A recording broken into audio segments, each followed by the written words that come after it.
Assalamualaikum warahmatullahi wabarakatuh. Innal hamdalillah nahmaduhu wa nasta'inuhu wa nastaghfiruh wa na'udzu billahi min syururi anfusina wa min sayyiati a'malina. Man yahdihillahu fala mudhillalah wa man yudlil fala hadiyalah. Ashhadu an la ilaha illallah wahdahu la syarikalah wa ashhadu anna Muhammadan abduhu wa rasuluh. Ya ayyuhalladzina amanu taqullaha haqqa tuqatih wa la tamutunna illa wa antum muslimun. Ya ayyuhan nasu taqu rabbakumul ladzi khalaqakum min nafsin wahidah wa khalaqa minha zawjaha wa batha minhuma rijalan katsiran wa nisaa wattaqullaha alladzi tasaaluna bihi wal arham innallaha kana 'alaikum raqibah.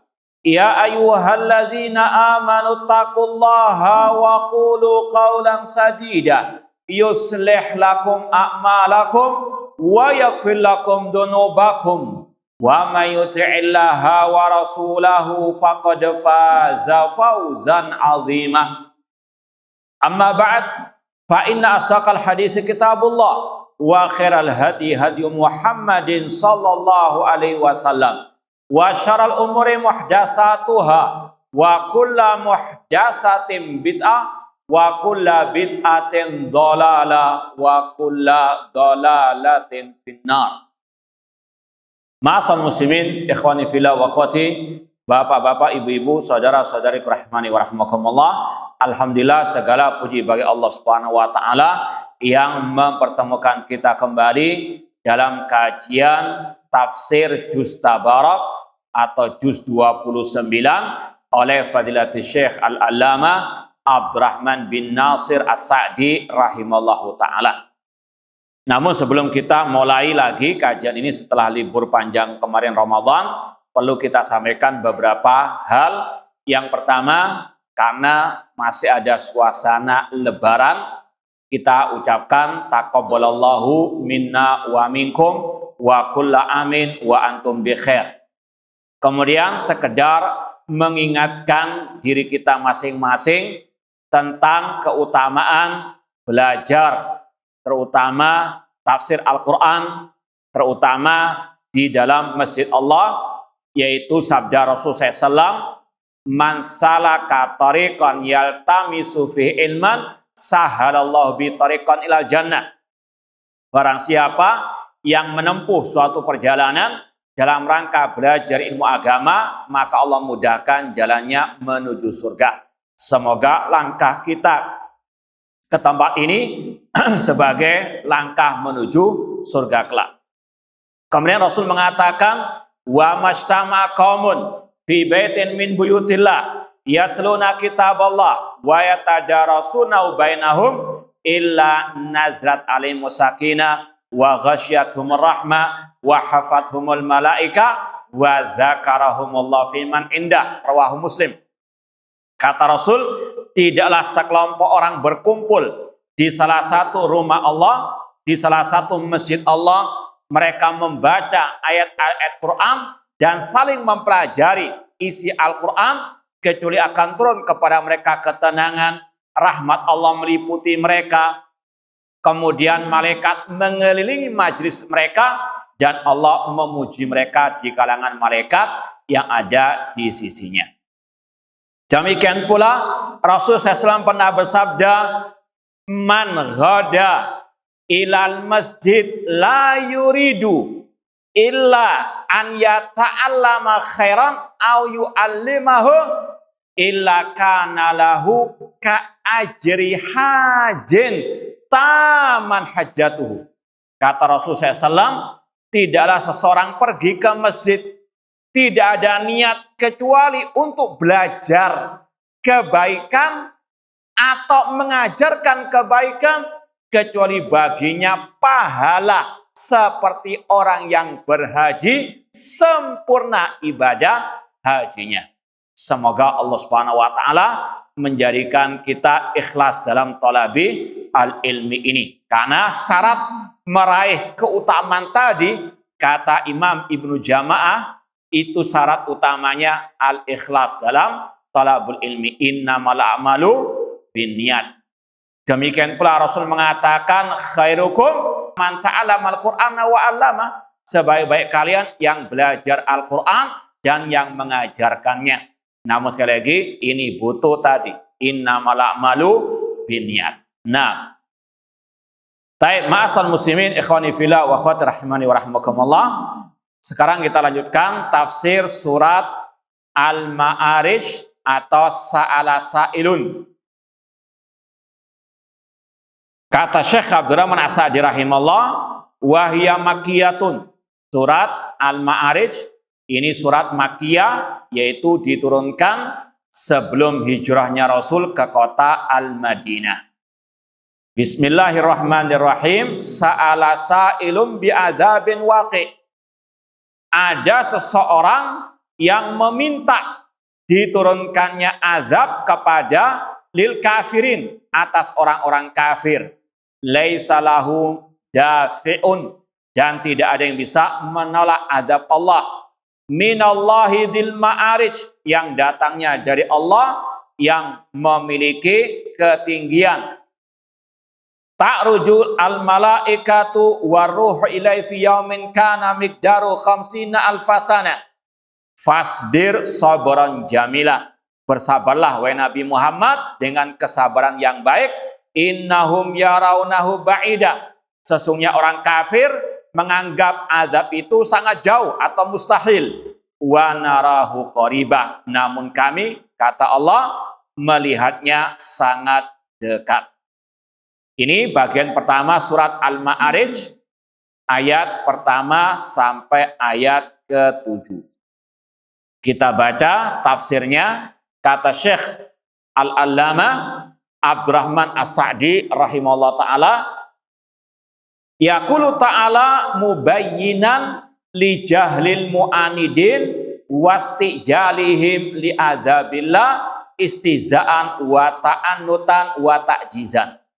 Allah Subhanahu wa taala dalam ayat ini menjelaskan kejahilan, kebodohan orang-orang kafir yang menentang para rasul, terutama Nabi kita Muhammad SAW, dan mereka meminta diturunkan azab atau disegerakan azab kepada mereka sebagai bentuk istiza, memperolok Nabi Muhammad SAW dan ingin untuk melemahkan hujah Nabi SAW. Ayat-ayat semisal ini atau yang berkaitan dengan kelakuan orang-orang kafir, orang-orang musyrikin, ini sudah sering kita lewati, baik dalam surat Tabarak, surat Al-Haqqah, Al-Qalam, yang intinya orang-orang kafir, orang-orang musyrikin ketika mereka didakwai oleh Nabi Muhammad SAW untuk bertauhid kepada Allah, agar mereka meninggalkan kesyirikan, ditegakkan hujah atas mereka. Karena mereka sudah tidak punya hujah lagi, mereka cari-cari apa celah untuk menjatuhkan Nabi Muhammad SAW. Di antaranya mereka meminta kepada Nabi Muhammad SAW agar disegerakan azab itu turun kepada mereka. Bukan karena mereka beriman kepada Allah dan kepada Rasul, tidak. Tapi tadi untuk menjatuhkan kedudukan Nabi Shallallahu Alaihi Wasallam.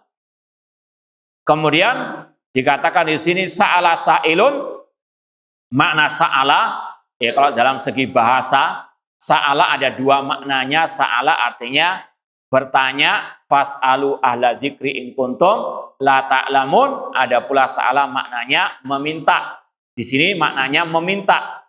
Da'a da'in wastaftaha mustaftihun. Ya, sa'ala di sini meminta. Bi'adzabin waqi'in lil kafirin. Kalau ada sebagian dari ulama tafsir menyebutkan biasanya kalau sa'ala yas'alu itu kata kerja langsung membutuhkan objek. Ya, sa'altuka misalnya malan, aku meminta kepadamu harta misalnya, malan. Tidak pakai ba. Di sini pakai ba, bi adzabin waqi. Ini ada makna tersirat, yaitu tadi mustajilan. Mereka minta disegerakan.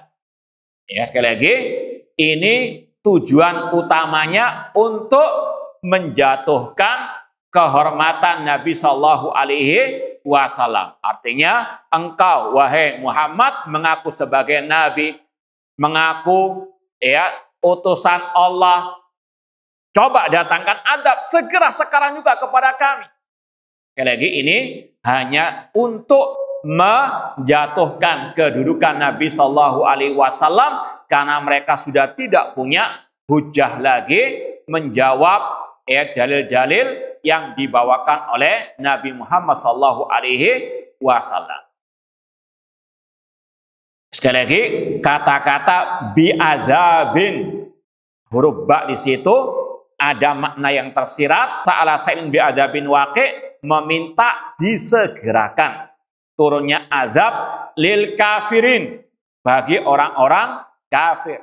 Listihqaqim lahu bi kufrin wa inadihim, karena mereka memang yang layak mendapatkan azab Allah karena kekafiran dan penentangan mereka. Allah ketika menurunkan azab bukan karena Allah zalim kepada mereka. Wa ma kana Allahu liyadrimahum walakin kanu anfusahum yadrimun. Bukanlah Allah yang berbuat zalim kepada mereka, namun merekalah yang berbuat zalim kepada diri mereka. Yaitu diantaranya dengan kekafiran mereka, tidak mau beriman kepada Allah Subhanahu wa taala, tidak mau mengesahkan Allah dalam ibadah. Padahal Allah yang menciptakan mereka, padahal Allah yang menurunkan rezeki kepada mereka. Maka kalau Allah menimpakan azab, itu karena keadilan Allah Subhanahu wa ta'ala. Kemudian kalau diturunkan azab, kata Allah, laisa lahu dafi'un minallah, tidak ada yang akan bisa menolaknya. Ya Allah Al-Khaliq, Allah Ar-Razik, Allah Al-Mudabbir, Allah Al-Malik, Allah yang menguasai alam semesta. Gak ada seorang pun, siapapun yang bisa menolak azab Allah Subhanahu wa ta'ala. Makanya sudah sering kita sampaikan, jangan pernah mempercayai adanya pawang-pawang hujan yang bisa katanya menolak hujan. Na'udzubillah min dzalik. Alhamdulillahirabbil alamin. Tiap hari kita membaca ayat tadi. Allah Rabbil Alamin yang mengatur alam semesta. Kalau ada yang meyakini pawang hujan bisa menolak hujan, ini seolah-olah apa? Mengatakan Allah kalah dengan mereka. Na'udzubillahi min dzalik. Allah yang menurunkan hujan, Allah yang juga apa? Menghentikan hujan tersebut. Makanya Rasul SAW mengajarkan kepada kita kalau hujan turun lebat, minta kepada Allah, bukan minta kepada pawang hujan. Sekali lagi, Rasul SAW mengajarkan banyak dalam zikir-zikir doa-doa beliau at-tauhid, bahwasanya seorang hamba harus banyak menggantungkan diri kepada Allah. Wa iyyam saskallahu bidurrin fala kashifa wala ilahuwa. Allah mengatakan apabila Allah menimpakan musibah, tidak ada yang bisa mengentasnya kecuali Allah. Laisa lahu dafi'un minallah. Ai laisa lihadzal adzab alladhi istajala bi man istajala min mutamaridil musyrikin ahadun yadfa'uhu qabla nuzulihi. Tidak ada seorang pun dari orang-orang musyrikin yang menentang tauhid, yang menentang al-iman, yang meminta diturunkannya azab segera tadi, yang bisa menolak azab kalau itu turun. Dan ini sudah kita lewati dari kisah-kisah umat-umat sebelum Nabi Muhammad SAW.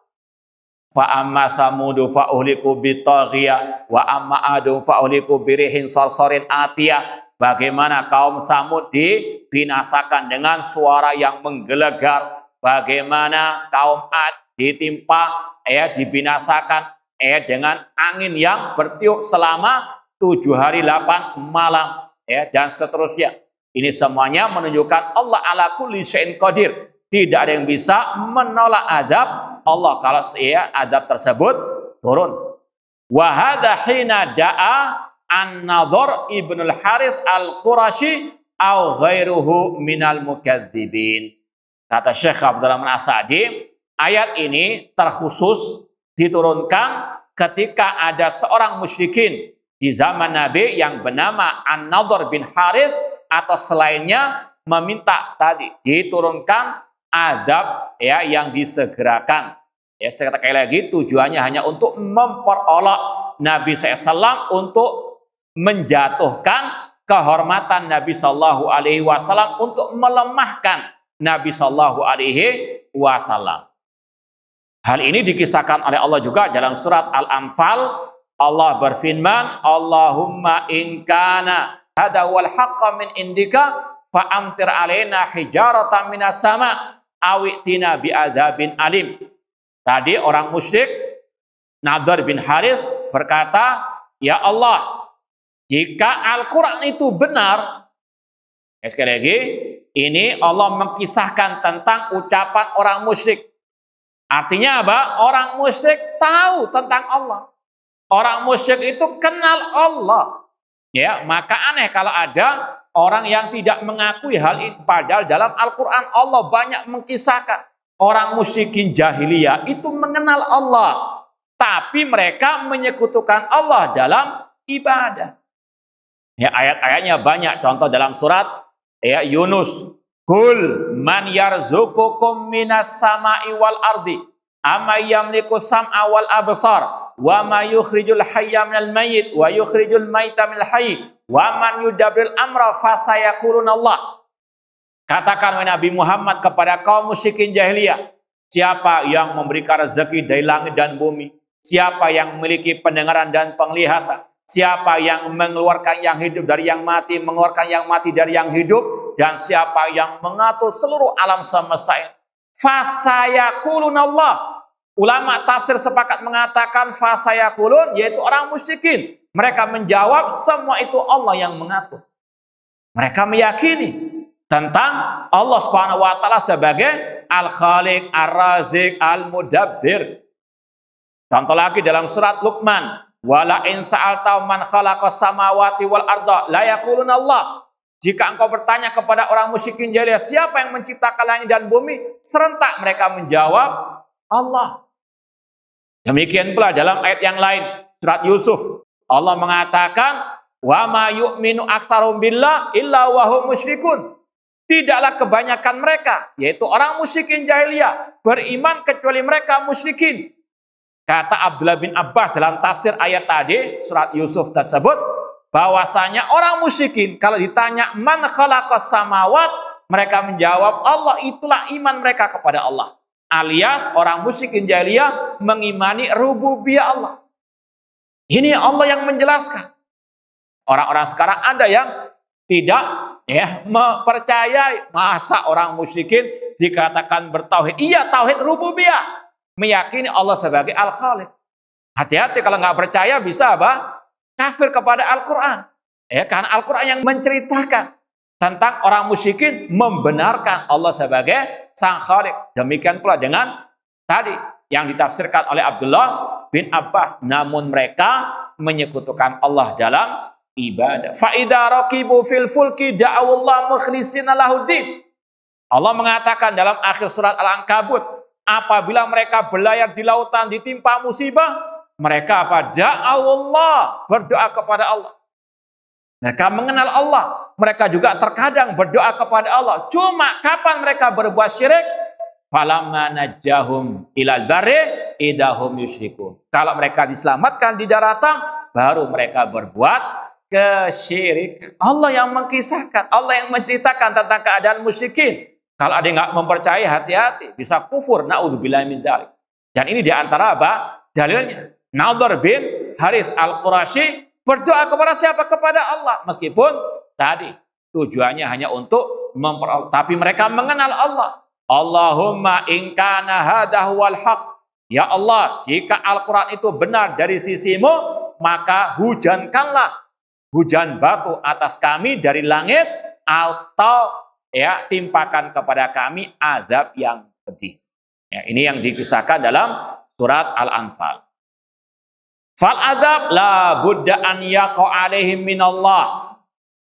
Harus seorang muslim muslimah meyakini azab itu pasti akan menimpa orang kafir dari Allah Subhanahu wa taala.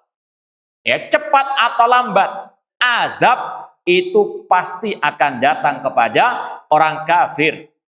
Ya, apalagi di akhirat pasti orang kafir di neraka. Ini keyakinan seorang muslim muslimah yang sejati. Kalau nggak percaya bisa kafir. Kenapa? Karena ini yang difirmankan oleh Allah. Innalladzina kafaru min ahlil kitabi wal musyrikina fi nari jahannam khalidina fiha ulaika hum syarrul bariyah. Sesungguhnya orang-orang kafir dari ahlil kitab dan orang musyrikin di neraka jahanam selama-lamanya. Mereka lah sejelek-jelek makhluk. Sekali lagi, secara global, secara umum kita katakan orang kafir di neraka jahanam kekal selama-lamanya. Nggak mungkin orang kafir bisa masuk surga. Makanya sesat kalau ada yang mengatakan nggak perlu masuk Islam kalau mau masuk surga. Na'udzubillah. Ini ucapan yang mendustakan Al-Quran. Allah mengatakan, innahu man yusyrik billah faqad harramallahu alil jannah. Barang siapa berbuat syirik, Allah haramkan baginya surga. Surga hanya diberikan kepada orang yang beriman, yang bertauhid. Sekali lagi, kalau ada yang mengatakan nggak perlu, tidak harus masuk Islam kalau mau masuk surga, na'udzubillah min dzalik. Ini ucapan yang kufur kepada Al-Qur'anu Al-Karim. Ya, sekali lagi kita yakini azab itu pasti akan menimpa orang-orang kafir cepat atau lambat. Kecuali kalau mereka bertobat masuk al-Islam. Fa imma an yu'ajjila lahum fid dunya. Terkadang Allah menimpakan azab itu segera di dunia. Ya, seperti yang sudah kita lewati dari kaum Nabi Nuh, ketika mereka tidak mau beriman kepada Allah, tidak mau bertauhid, ya, tidak mau meninggalkan kesyirikan, tidak mau meninggalkan penyembahan kepada orang-orang soleh, maka Allah azab dengan banjir bandang. Demikian pula kaum Tsamud, kaum Ad yang kita sampaikan tadi, yang sudah kita lewati dari surat Al-Haqqah. Allah timpakan azab di dunia. Seandainya pun tidak diazab di dunia, pasti akan diadab di alam barzah, pasti akan diadab di alam akhirat. Ya, ini suatu kepastian, ini suatu keyakinan, harus diyakini. Meskipun ini kaidah secara umum. Adapun si B, si C-nya, ini kata para ulama butuh dalil khusus. Artinya orang kafir kita katakan secara umum mereka pasti di neraka. Adapun si fulannya, ada orang kafir namanya apa namanya lah sudah Alexander misalnya, ya mati, ya dalam keadaan misalnya Nasrani, kata pak ulama tidak boleh langsung kita katakan pasti di neraka, karena kita nggak tahu, barangkali dia masuk apa Islam sembunyi-sembunyi, kita tidak tahu. Namun secara umum tadi kaidahnya orang kafir pasti di neraka. Nah, ma'asal muslimin ikhwani fillah wa akhwati rahimani wa rahmakumullah. Kata beliau, fal adab la budda an yaqa alaihi minallah fa imma an yu'ajjila lahum fid dunya. Terkadang Allah segerakan adab mereka di dunia. Wa imma an yudakhira lahum fil akhirah. Dan terkadang Allah tunda sampai di akhirat. Maka jangan pernah tertipu dengan orang-orang kafir, dengan mungkin ya kenikmatan yang Allah berikan mereka di dunia, ya sebagaimana kata Rasul, ad-dunya sijnul mu'min wa jannatul kafir.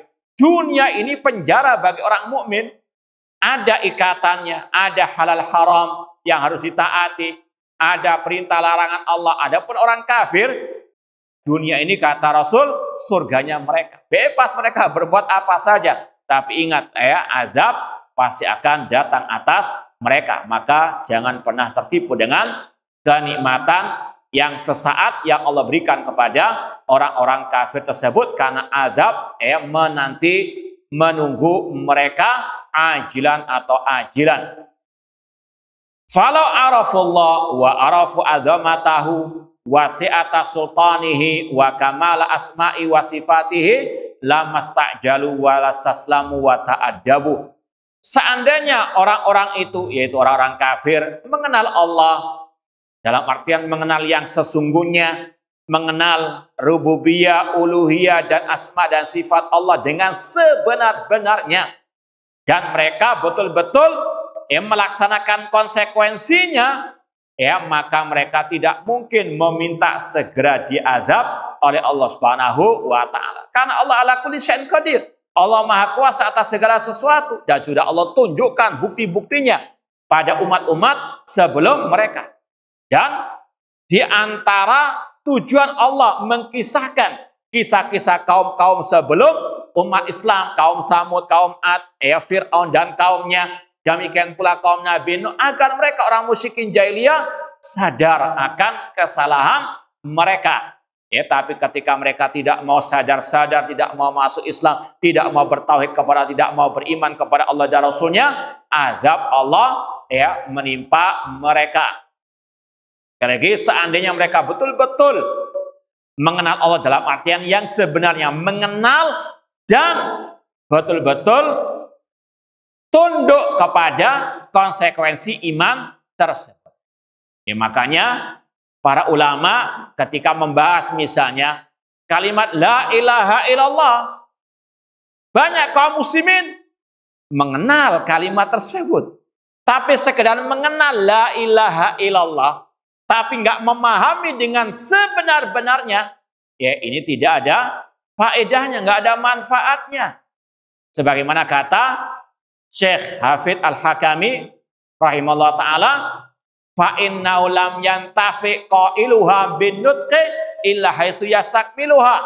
Orang yang mengucapkan la ilaha illallah tidak bisa mengambil faedah manfaat dari ucapan tersebut sampai dia menyempurnakan syarat-syaratnya. Dan ini juga pernah terjadi dialog antara seseorang dengan seorang tabi'in yang bernama Wahab bin Munabbih dalam Sahih Bukhari. Beliau ditanya, alaisa miftahul jannati la ilaha illallah, bukankah kuncinya surga itu la ilaha illallah? Kata beliau, bala, betul. Walakin ma min miftahin illa walahul asna. Namun kata beliau, yang namanya kunci itu pasti ada gigi-giginya. Ida ataita bimiftahin laul asnad fatalakal jannah. Kalau engkau di akhirat membawa la ilaha illallah dengan gigi-giginya tadi, maka dibukakan surga bagi. Wa illa fala, jika tidak membawa kunci dengan gigi-giginya tadi, tidak akan dibukakan. Yang dimaksud dengan gigi-gigi tersebut adalah syarat la ilaha illallah.